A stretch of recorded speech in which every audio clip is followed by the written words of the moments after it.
16 जून 2013 की वो काली अंधेरी रात केदारनाथ में बारिश रुकने का नाम नहीं ले रही थी और देखते ही देखते इसने विकराल प्रलय का रूप ले लिया। बिजलियां कड़क रही थीं, पहाड़ टूट रहे थे, जल प्रलय चारों ओर तबाही मचा रहे थे। लेकिन जब ये प्रलय केदारनाथ मंदिर की ओर बढ़ा, तभी पीछे से अचानक एक बड़ा सा चट्टान मंदिर के पीछे आकर टिक गया, जिसने प्रलय के रुख को मोड़ दिया और मंदिर को बचा लिया। क्या ये केवल एक संयोग था या शिव की माया? क्यों केदारनाथ मंदिर इतना रहस्यमयी है? इसके पीछे की असली सच्चाई क्या है और किसने इस मंदिर को बनवाया? यह मंदिर साल में सिर्फ 6 महीने खुला रहता है और बाकी के 6 महीने बंद। जब ये 6 महीने बर्फ के नीचे दबा रहता है, तब कैसे अंदर जलने वाला दीपक निरंतर जलता रहता है? हजारों साल पहले जब विज्ञान का नामो निशान नहीं था, तब कैसे इंटरलॉकिंग जैसी तकनीक का इस्तेमाल करके इस मंदिर को बनाया गया? कहा जाता है कि यह मंदिर 400 सालों तक बर्फ के नीचे दबा रहा, फिर भी इसकी दीवारों पर एक खरोंच तक नहीं आई। क्या यह केवल एक संयोग है या इसमें किसी अलौकिक शक्ति का हाथ है?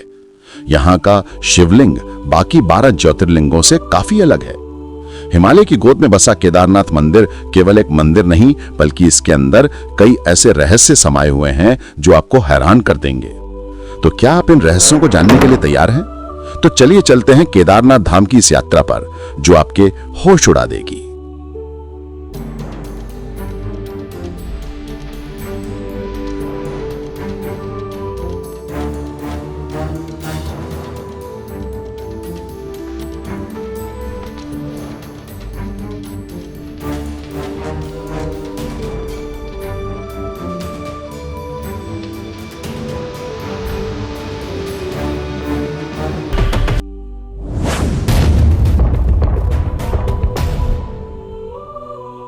हिमालय की गोद में 3584 मीटर की ऊंचाई पर स्थित केदारनाथ मंदिर सिर्फ एक तीर्थ स्थल नहीं, बल्कि आस्था और रहस्यों का संगम है।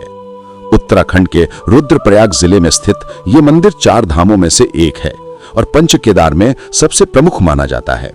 यहाँ का मौसम अत्यंत कठोर है। सर्दियों में तापमान -20 डिग्री सेल्सियस तक गिर जाता है और भारी बर्फबारी के कारण मंदिर 6 महीने के लिए बंद कर दिया जाता है। 16 जून 2013 यह वो दिन था जब प्रकृति ने अपनी विनाशकारी शक्ति का प्रदर्शन किया। शाम को अचानक केदारनाथ घाटी में बादल फटा और भारी बारिश शुरू हो गई। कुछ ही घंटों में पानी का स्तर इतना बढ़ गया कि मंदाकिनी और सरस्वती नदियों ने विकराल रूप ले लिया। सिर्फ 48 घंटे में पूरे उत्तराखंड में 340 मिलीमीटर बारिश दर्ज की गई। इतनी बारिश जो सामान्य तौर पर पूरे महीने में होती थी। मंदाकिनी नदी का जलस्तर 6 फीट प्रति सेकंड की रफ्तार से बढ़ता जा रहा था। 15,000 से ज्यादा घर, पुल और दुकानें पूरी तरह बह चुकी थीं। लेकिन असली तबाही तब शुरू हुई जब केदारनाथ मंदिर के पीछे की चौराबाड़ी झील का ग्लेशियर टूटकर मंदिर की ओर बढ़ने लगा। 1.5 किलोमीटर चौड़ी झील, जिसमें लाखों टन पानी भरा था, अब टूटकर बड़ी तेजी से अपनी राह में आने वाली हर चीज को मिटाते हुए मंदिर की ओर बढ़ रही थी। लेकिन तभी अचानक एक विशाल चट्टान केदारनाथ मंदिर के ठीक पीछे आकर रुक गई और उसके बाद बाढ़ का पूरा प्रवाह मंदिर के दोनों तरफ से निकल गया। यह विशाल चट्टान लगभग 20 फीट ऊंची और 30 टन भारी थी। अगर यह पत्थर अपनी सही जगह पर ना रुकता तो मंदिर पूरी तरह तबाह हो सकता था। क्या यह केवल एक संयोग था या शिव की महिमा? यह चट्टान ठीक मंदिर के पीछे आकर कैसे रुक गई? स्थानीय लोगों और श्रद्धालुओं ने इस पत्थर को भीमशिला नाम दिया, क्योंकि यह मान्यता है कि इसका संबंध महाभारत के भीम से है। आज भी भीमशिला केदारनाथ मंदिर के पीछे स्थित है और हर श्रद्धालु इसे देखने के लिए वहां जाता है। यह सिर्फ एक चट्टान नहीं, बल्कि आस्था और चमत्कार का प्रतीक बन चुका है। वैसे क्या आपने कभी सोचा है कि बर्फीले सुनसान पहाड़ों के बीच इतनी भव्य मंदिर को कैसे बनाया गया होगा? कैसे हमारे पूर्वजों ने इंटरलॉकिंग तकनीक का उपयोग किया होगा? तो चलिए जानते हैं। और अगर आपको यह वीडियो अच्छी लग रही है तो कमेंट में हर हर महादेव जरूर लिखें। केदारनाथ मंदिर को देखकर यह सवाल हर किसी के मन में आता है कि इतनी ऊंचाई और दुर्गम स्थान पर हजारों साल पहले बिना किसी आधुनिक तकनीक के इतना भव्य मंदिर कैसे बनाया गया? क्या इसे देवताओं ने बनाया या फिर प्राचीन भारत की इंजीनियरिंग इतनी विकसित थी कि आज भी वैज्ञानिक इस रहस्य को पूरी तरह सुलझा नहीं पाए? इस मंदिर को बनाने के लिए विशाल पत्थरों का प्रयोग किया गया है। यह मंदिर विशाल भूरे रंग के पत्थरों से बना है, जिससे केदर गनाइस भी कहा जाता है, जो कि 6 से 8 टन भारी है। ये पत्थर 20 से 30 किलोमीटर दूर से लाए गए थे, क्योंकि इस क्षेत्र में ये प्राकृतिक रूप से नहीं मिलते। पर सवाल तो यह है कि इतने भारी पत्थरों को 12,000 फीट की ऊंचाई तक कैसे पहुंचाया गया, जब ना तो कोई आधुनिक मशीन थी और ना ही कोई सड़क। सबसे चौंकाने वाली बात तो यह है कि मंदिर में किसी भी पत्थर को जोड़ने के लिए सीमेंट या गारा का प्रयोग नहीं किया गया है, बल्कि पत्थरों को इंटरलॉकिंग तकनीक से जोड़ा गया है, जिससे ये बिना किसी बाहरी सहारे के मजबूती से टिके रहते हैं। और 2013 की आपदा में यह सिद्ध भी हो गया कि मंदिर की संरचना आज के किसी भी आधुनिक इमारत से कहीं अधिक मजबूत है। पत्थरों का भार और इंटरलॉकिंग डिजाइन इस तरह से किया गया है कि ये तूफान, बर्फबारी और भूकंप झेल सकें। 2013 की आपदा के बाद भारतीय पुरातत्व सर्वेक्षण यानी कि आर्कियोलॉजिकल सर्वे ऑफ इंडिया के वैज्ञानिकों ने केदारनाथ के पत्थरों की कार्बन डेटिंग और अन्य जांच की। इसमें उन्होंने ये पाया कि ये मंदिर लगभग 1200 से 1500 साल पुराना है, यानी कि 8वीं से 10वीं शताब्दी के बीच बनाया गया है। लेकिन हिंदू मान्यताओं के अनुसार इसका इतिहास महाभारत काल से जुड़ा हुआ है, यानी कि यह मंदिर लगभग 5000 साल पुराना है। तो क्या यह मंदिर सच में 5000 साल पुराना है और इसे पांडवों ने बनाया था, या फिर 8वीं शताब्दी में जगत गुरु आदि शंकराचार्य ने इसे बनाया? यह काफी दिलचस्प और रहस्यमयी कहानी है। तो चलिए जानते हैं कि केदारनाथ मंदिर को किसने बनाया।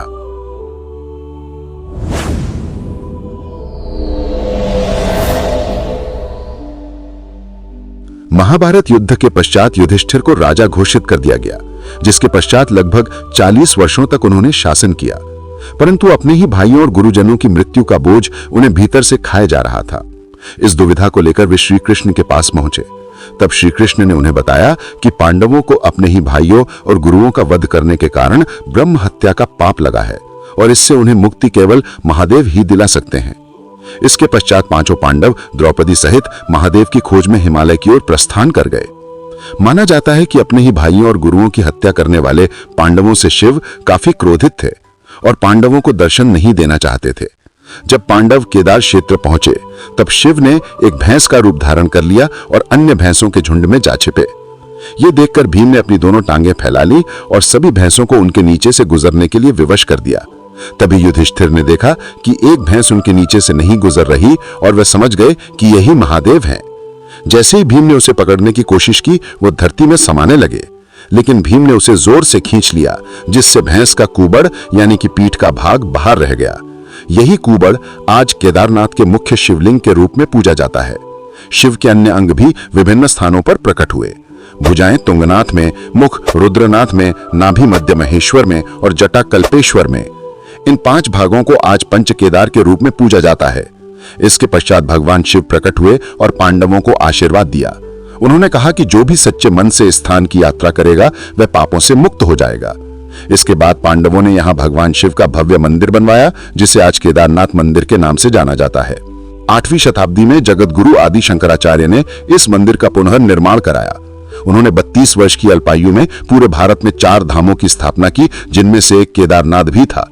आदि शंकराचार्य ने यह सुनिश्चित किया कि केदारनाथ में पूजा व्यवस्थित रूप से होती रहे। यही कारण है कि आज भी बद्रीनाथ और केदारनाथ के मंदिरों में पूजा आदि शंकराचार्य द्वारा निर्धारित विधि से ही की जाती है। कहा जाता है कि अपने जीवन के अंतिम क्षण भी आदि शंकराचार्य ने केदारनाथ में ही बिताए। 32 वर्ष की छोटी आयु में जब उन्होंने अपना कार्य पूर्ण कर लिया, तो वे ध्यान मुद्रा में लीन हो गए और यहीं समाधि ले ली। आज भी केदारनाथ मंदिर के पीछे उनकी समाधि स्थित है, जिसे आदि शंकराचार्य समाधि स्थल कहा जाता है। केदारनाथ श्रद्धालुओं के लिए आस्था का केंद्र है और हजारों वर्षों से इसकी यात्रा जारी है। तो चलिए आज हम आपको ले चलते हैं केदारनाथ की इस अद्भुत यात्रा पर। लेकिन उससे पहले अगर आपको वीडियो अच्छी लग रही है तो इसे लाइक करें और चैनल को सब्सक्राइब करें। यह आपके लिए तो फ्री है, लेकिन इससे हमारी काफी मदद हो जाती है। तो चलिए अब चलते हैं केदारनाथ की अद्भुत यात्रा पर।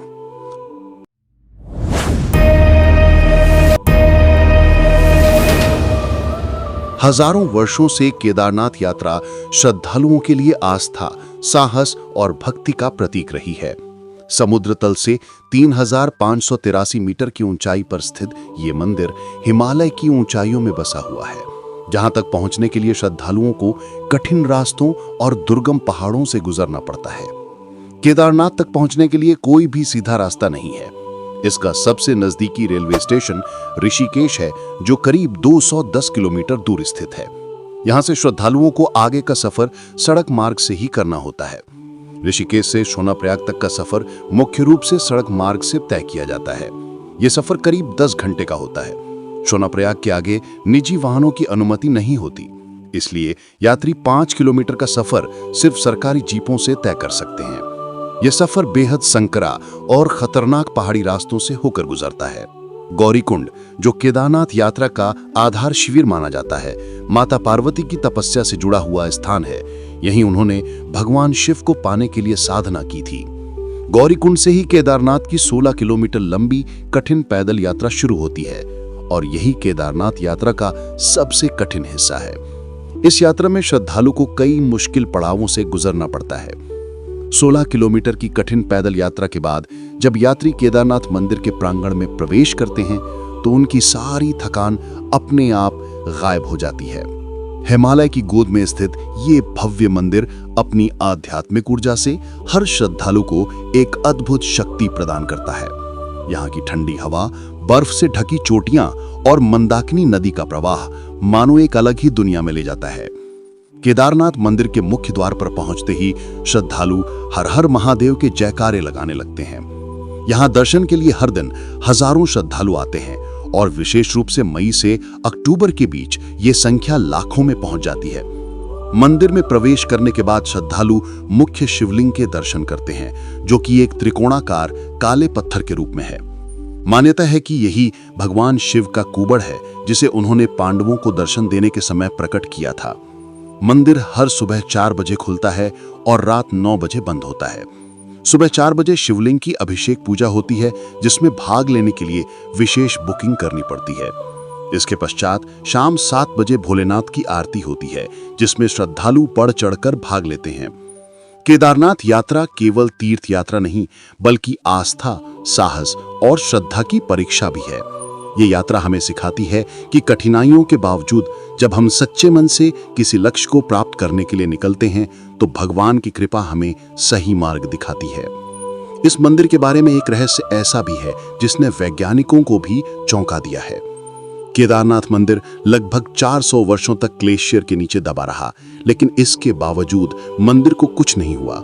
आपको बता दें कि ग्लेशियर में सिर्फ बर्फ नहीं होती, बल्कि उसमें पत्थर, मिट्टी और अन्य कठोर तत्व भी होते हैं। यानी कि अगर केदारनाथ की जगह कोई और मंदिर होता तो वो कब का नष्ट हो चुका होता, लेकिन केदारनाथ को कुछ नहीं हुआ। तो चलिए अब जानते हैं इस अद्भुत रहस्य को।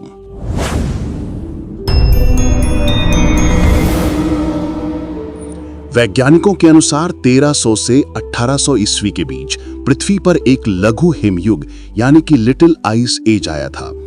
इस दौरान हिमालय में भारी हिमपात हुआ, जिससे केदारनाथ पूरी तरह बर्फ के नीचे दब गया। लगभग 400 वर्षों तक यह मंदिर बर्फ की मोटी चादर के बीच दबा रहा। लेकिन जब 400 सालों बाद बर्फ पिघली तो मंदिर ज्यों का त्यों खड़ा था, उसे एक खरोंच तक नहीं आई थी। वादिया इंस्टीट्यूट ऑफ हिमालयन जियोलॉजी ने इस पर विस्तृत अध्ययन किया और बताया कि यह मंदिर इस प्रकार बनाया गया है कि यह सभी प्राकृतिक आपदाओं को सहन कर सकता है। मंदिर के निर्माण में इंटरलॉकिंग तकनीक का उपयोग किया गया है। इस तकनीक में पत्थरों को इस प्रकार काटा जाता है कि वो एक दूसरे में पूरी तरह फिट हो जाएं। इस तकनीक का लाभ यह हुआ कि जब बर्फ का दबाव पड़ा तो मंदिर की दीवारों ने इसे सहन कर लिया और पत्थर अपनी जगह से हिले तक नहीं। भले ही यह मंदिर 400 वर्षों तक बर्फ में दबा रहा, लेकिन आज भी यह साल में सिर्फ 6 महीने ही खुला रहता है और बाकी 6 महीने बर्फ में दबा रहता है। माना जाता है कि इस दौरान यक्ष और गंधर्व स्वयं इस मंदिर में आकर भगवान शिव की पूजा करते हैं। लेकिन क्या आपने कभी सोचा है कि इसके पीछे का रहस्य क्या है? तो चलिए जानते हैं। केदारनाथ धाम के दरवाजे अक्षय तृतीया के दिन खोले जाते हैं और फिर 6 महीने बाद भाई दूज के दिन बंद कर दिए जाते हैं। हजारों साल पुराने इस मंदिर में पूजा बड़े ही विधि विधान से की जाती है। सुबह की पहली पूजा में शिवलिंग को पवित्र जल से स्नान कराया जाता है, फिर घी का लेप लगाया जाता है और उसके बाद ज्योतिर्लिंग की आरती होती है, जिसमें आम भक्त शामिल नहीं हो सकते। शाम के समय शिवलिंग का विशेष श्रृंगार किया जाता है। इस दौरान भक्त केवल दूर से ही भगवान के दर्शन कर सकते हैं। कहा जाता है कि भले ही दुनिया इधर से उधर हो जाए, लेकिन केदारनाथ की पूजा कभी खंडित नहीं हो सकती। माना जाता है कि 6 महीने तक मनुष्य यानी आम जनता भगवान शिव की पूजा अर्चना करते हैं, और जब भारी बर्फबारी के कारण मंदिर के कपाट बंद कर दिए जाते हैं तो देव, यक्ष और गंधर्व स्वयं भगवान शिव की पूजा करते हैं। कई बार जब कपाट खोले जाते हैं तो मंदिर के अंदर बेल पत्र, फूल और अन्य पूजन सामग्री ताजा अवस्था में मिलती है, जो इस रहस्य को और भी गहरा बना देती है। केदारनाथ के दरवाजे बंद होने पर भगवान शिव की पंचमुखी चांदी की मूर्ति को ऊंखी मठ के ओंकारेश्वर मंदिर में ले जाया जाता है, जहां अगले 6 महीने तक उसकी पूजा की जाती है। मंदिर को 6 महीने के लिए बंद करने से पहले मंदिर के अंदर एक अखंड ज्योति जलाई जाती है, जो बिना किसी देखरेख के 6 महीने तक लगातार जलती रहती है। तो चलिए जानते हैं कि ये अखंड ज्योति 6 महीने तक बिना बुझे कैसे जलती रहती है।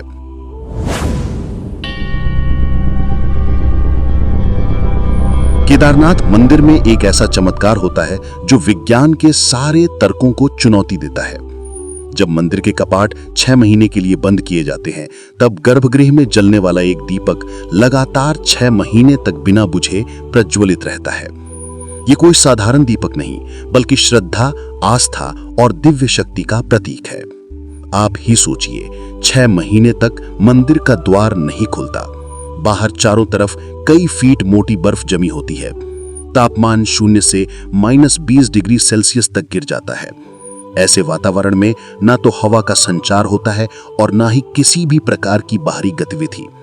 ऐसे में सवाल उठता है कि आखिर बिना किसी देखरेख के वो दीपक कैसे जलता रहता है? घी समाप्त क्यों नहीं होता? बिना ऑक्सीजन के वो लौ कैसे प्रज्वलित रहती है? विज्ञान के पास इन सभी सवालों का कोई जवाब नहीं है, पर माना जाता है कि जब 6 महीने तक यक्ष और गंधर्व शिव की पूजा करते हैं, तब वे ही इस दीपक को जलाए रखते हैं। चाहे इसे आस्था कहें या चमत्कार, लेकिन यह तथ्य है कि हर साल जब कपाट खोले जाते हैं तो वो दीपक जलता हुआ पाया जाता है। ये देखकर भक्तों की आस्था और भी मजबूत हो जाती है। ये केवल एक दीपक नहीं, बल्कि भगवान शिव की उपस्थिति का प्रमाण है, जो दर्शाता है कि केदारनाथ केवल एक मंदिर नहीं, बल्कि दिव्य शक्ति का केंद्र है। और ऐसे ही भगवान शिव की उपस्थिति का प्रमाण देती है एक सच्ची घटना। तो चलिए जानते हैं उस रोचक सच्ची घटना के बारे में।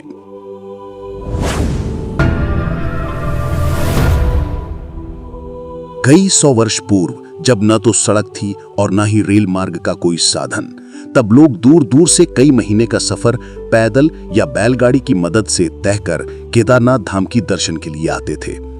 ये वैसे ही एक भक्त की अद्भुत मगर सच्ची कहानी है। एक समय एक भक्त 2 महीने की पैदल यात्रा करके केदारनाथ धाम के दर्शन के लिए पहुंचा, लेकिन जब वो मंदिर के पास पहुंचा तो मंदिर के कपाट बंद किए जा रहे थे।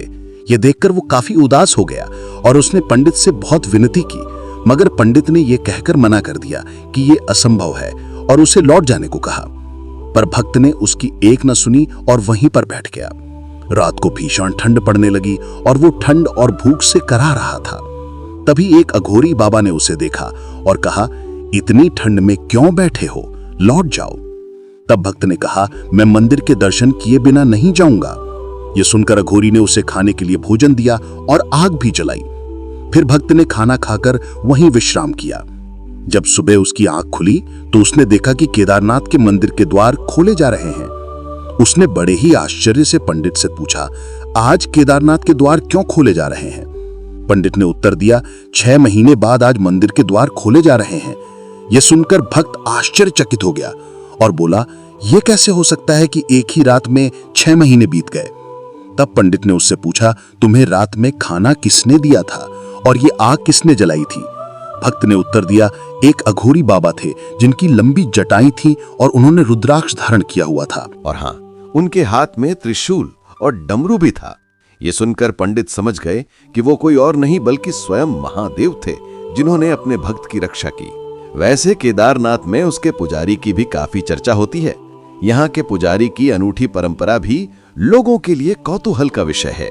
तो चलिए अब जानते हैं केदारनाथ के पुजारी के बारे में।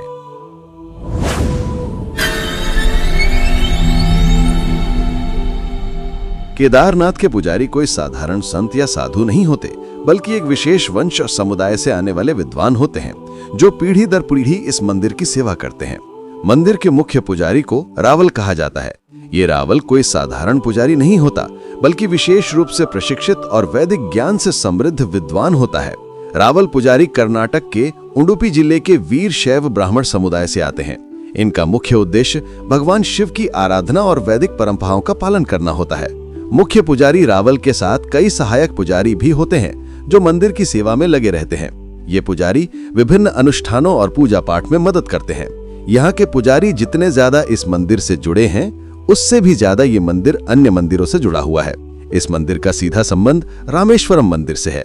क्या आपने कभी सोचा है कि केदारनाथ से लगभग 2800 किलोमीटर दूर रामेश्वरम के बीच क्या संबंध हो सकता है? क्या ये महज संयोग है कि ये दोनों पवित्र धाम 69 डिग्री देशांतर रेखा पर लगभग एक ही सीध में है? ये सवाल जितना सरल लगता है, इसका उत्तर उतना ही रहस्यमय है। ये मात्र भौगोलिक संयोग नहीं, बल्कि एक अद्भुत ज्योतिषीय और आध्यात्मिक गणना का परिणाम है जिसे हजारों साल पहले ऋषियों ने स्थापित किया था। आइए इस रहस्य को एक गहरी और रोमांचक यात्रा के रूप में समझते हैं। एक ऐसी यात्रा जो हमें भारतीय धर्म, खगोल शास्त्र और वास्तुशास्त्र के अद्भुत संगम तक ले जाएगी।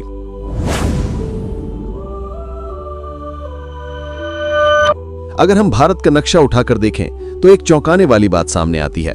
केदारनाथ से लेकर रामेश्वरम तक के प्रमुख शिव मंदिर लगभग 69 डिग्री देशांतर रेखा पर स्थित हैं, यानी एक ही सीध में हैं। इन मंदिरों को जोड़ने पर एक सीधी रेखा बनती है। इस भक्ति पथ में आने वाले प्रमुख मंदिर हैं केदारनाथ, फिर मध्य प्रदेश में कालेश्वर और ओंकारेश्वर मंदिर, उसके बाद उज्जैन का महाकालेश्वर मंदिर और अंत में तमिलनाडु का रामेश्वरम मंदिर। अब सवाल ये उठता है कि प्राचीन भारत के ऋषियों और वास्तुशास्त्रियों को इस बात की जानकारी कैसे थी? प्राचीन भारतीय ग्रंथों के अनुसार ये दुनिया केवल भौतिक नहीं है, बल्कि ऊर्जा के स्तर पर भी काम करती है। शिव, जिन्हें सृजन और संहार का देवता माना जाता है, ऊर्जा के एक विराट स्रोत हैं।